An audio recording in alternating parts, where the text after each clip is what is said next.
আজকে যে গাছটির পরিচিতি তুলে ধরব সেই গাছটির নাম হলো নাগচম্পা, অনেকে নাকচাপা বলেও জানি। তো এর কিন্তু অনেকগুলো নাম আছে, যেমন এর বৈজ্ঞানিক নাম হলো প্লুমেরিয়া পুডিকা। এটা হলো এপুসাইনাস গণের এক প্রজাতির সপুষ্পক উদ্ভিদ। এই উদ্ভিদ বা গাছের আদি নিবাস হলো পানামা, কলম্বিয়া এবং ভেনিজুয়েলা।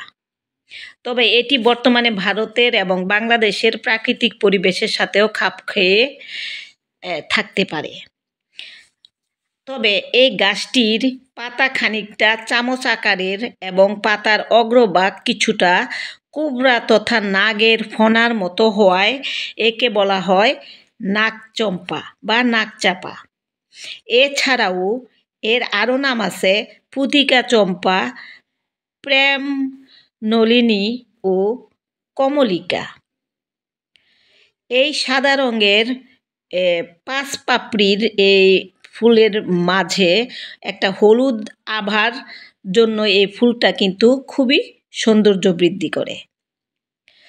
তো এর পরিচর্যা বলি, এটি একটি গ্রীষ্মকালীন বা গরমের ফুল।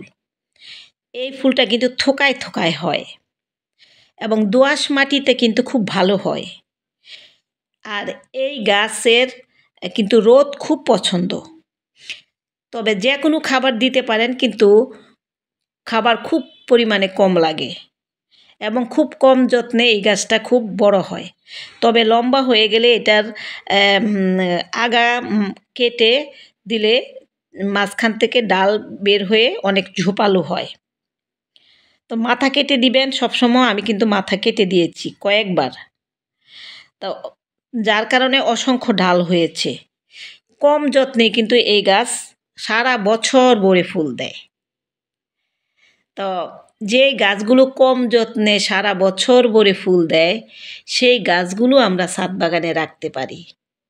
তো সেই গাছগুলোর মধ্যে নাগচম্পাও কিন্তু একটা সুন্দর সাদা এবং মাঝখানে হলুদ আবার ফুল, এবং যখন ফুলগুলো ফুটে এত সুন্দর দেখা যায় যে কি বলবো। যাদের ছাদ বাগানে নাগচম্পা গাছ আছে তারা জানবেন, আর যারা জানেন না তারা কিন্তু এটার সৌন্দর্য কিন্তু বুঝতে পারবেন না। তাই যাদের নাই তারা অবশ্যই একটা নাগচম্পা গাছ বসাবেন। ডাল থেকেই কিন্তু এটার চারা তৈরি হয়। আমি কিন্তু একটা গাছ থেকে কিন্তু অসংখ্য চারা তৈরি করেছি এবং মানে কি বলবো, অনেক চারা তৈরি করেছি, অনেককে গিফটও করেছি। তবে সমস্ত গাছগুলো আজকে এই পর্যন্তই। আল্লাহ হাফেজ।